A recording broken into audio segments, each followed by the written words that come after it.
Shabbat Shalom, everyone. When you think of the infamous Parashat Noach, what do you think of? Do you think of a flood, destruction, fun animal facts, a rainbow? Animal facts, I know, that's the obvious answer. I'd like to discuss a lesser thought of a theme in this parsha, the movement of time. We as individuals experience time differently. So naturally, our two protagonists in this story, Noah and God, experience time differently. In the first line of our Torah portion, we learn a line often interpreted and reinterpreted about Noach.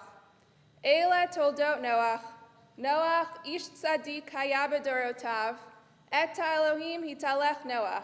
We spoke about it this morning. This is the line of Noah. Noah was a righteous man. He was blameless in his age. Noah walked with God. We, as interpreters of Torah, have scrutinized whether Noah was truly an ish tzaddik, a righteous man, as we might define righteous now, or whether he was righteous in relativity to the people of his generation. We always hear about Noah's righteousness relative to others, but I want to focus on how Noah conceives time relative to others and to God. Time can be both objective and subjective. Time is so basic and fundamental to our daily functioning, yet it also marks moments of our lives or periods of our lives. At its most basic definition, time is what a clock reads. But as we explore the story of Noah together, I want to suggest that Noah's relation to time is more nuanced, more complicated than just what a clock reads. In fact, in this week's Parsha, we learn about three distinct periods of time: the time before the flood, the time during the flood, and the time after the flood. What do we know about the time before the flood? The world was created last week in Parashat Breshit, and God quickly learned that humans were capable of sin in the stories of the Garden of Eden and Cain and Abel, and God realized that this new world was created of destructiveness. At the end of Parashat Breshit, God admits to regretting the creation of humankind, sending God into what some of us may call trauma mode. So after seemingly speeding through time, creating a civilization that God may have thought would be perfect, God attempted to stop time and repair what God had done. Maybe God is traumatized.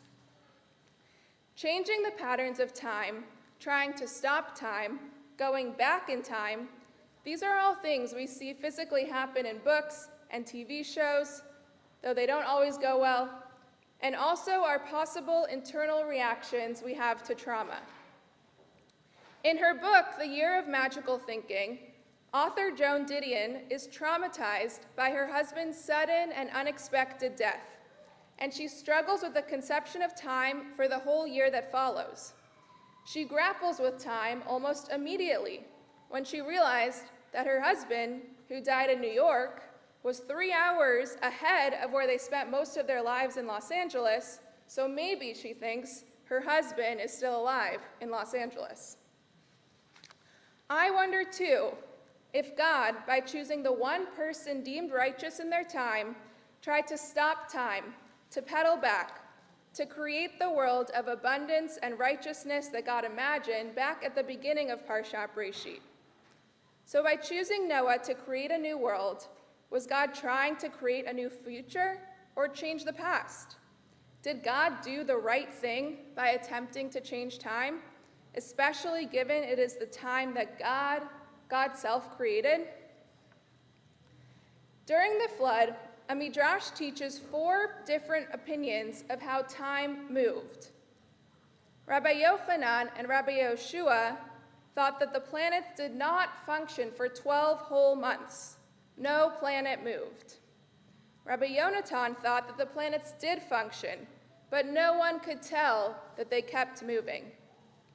Rabbi Eliezer said that nothing changed of the planets during the flood. If the Midrash deduces that the planets, created to be self-sustaining and functioning without human encouragement, had difficulty continuing throughout time during the flood, All the more so we can imagine that Noah and his family, and possibly the animals, all measured time differently in this disruptive period of their lives. Our Torah reading today relays the passage of time while Noah is in the ark simply with numbers, like how we might read time on a clock. We learn that the flood will last 40 days and 40 nights, that Noah was 600 years old when the flood came, that the waters of the flood swelled for 150 days, and then in the 7th month, on the 17th day, the waters came to rest. Even more, we learn that Noah saw the mountaintops on the 10th month, then waited 7 days and another 7 days, and then on Noah's 601st year, the waters dried up and the earth was dry. All of these references to time are almost superfluous, and while reading them, I ask, do these measures of time speak to the emotional effects of the flood, of being stuck in one place, not knowing when Noah and his family would be able to leave? God asked Noah and his family to be stagnant, and while the Torah does not explicitly relay the emotional ramifications of this, I don't think it has to. The fact that we just receive arbitrary markings of time is more than enough to know. Counting this time was likely brutal. We use the colloquialism, doing time, to mean serving a prison sentence. Noah and his family did their time during the flood, as there was nothing to do but wait for this time to pass. In God's instructions for building the ark, God tells Noah to create a tzohar, or an opening, for Noah to see the destruction and wonders about to happen in the world, and for Noah to see the eventual light shine in when it would be time for him to leave. Creating a source of light could have been God's way to help Noah and his family mark time while in the ark. This light could also have been a mechanism for hope. Watching the light could nourish one in a dark and confusing time. I want to tell a story of a time when I felt someone had built a tzohar to radiate the light of a window into my life. I spent most of my life in Los Angeles, not experiencing seasons, just beautiful, consistently warm weather. It took me a while, maybe 2 years, to fully reckon with seasons upon moving to New York City.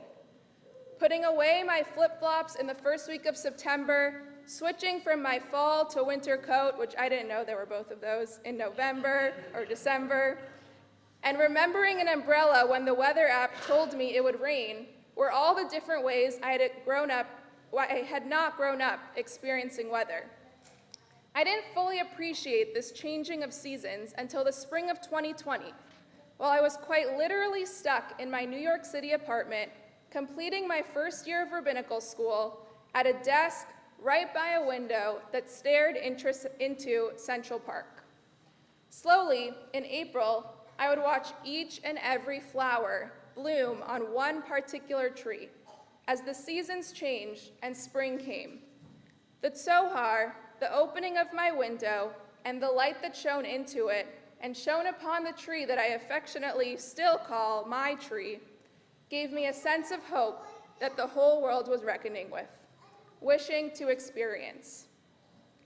So maybe this tzohar given to Noah in the ark was meant to help provide a sense of hope, a beam of light that could shine in, while the passage of time could only be counted by numbers, just like I and many of us felt in the spring of 2020. A midrash teaches that the rabbis disagree about the source of this tzohar. Rav Kahana said it was a window to let light in from the outside. Rabbi Levi said it was a pearl that would light up the whole ark. The midrash teaches the true, deep gift of the tzohar. In a time where God was otherwise reckless, clearly responding to some sort of regret or trauma, and brought Noah right along, God gave a little respite. And this respite could come in the form that Noah and his family needed most, whether that was a window or a pearl or something else. The effects of this unstructured time created by God and experienced by Noah are clear when Noah leaves the ark. Noah is simply unable to return to any sense of normalcy, committing the sins of drunkenness and sleeping naked, only to be found by his sons. Could this have been a reaction to the trauma that Noah just experienced? the complete loss of how to recognize time, a cover-up for Noah actually not knowing how to move forward with time? We often hear the phrase, "Time heals all wounds." In the case of God, the time that passed throughout the flood gave the ability to establish a new covenant with Noah and the future generations. However, in the case of Noah, who dies soon after the end of the flood, we never really see his relationship with time recover. And that's the tough, yet important lesson that this relationship with time can teach us. Time can heal wounds, but that time is undefined, it's unstructured, it's subjective. It's not the time we read on the clock or the numbers presented to us in our Torah portion. It is time we need to give ourselves to take that God created for God's self, but did not necessarily give to Noah. And only we, as individuals, can grant ourselves the gifts of time that we know we need. Shabbat Shalom.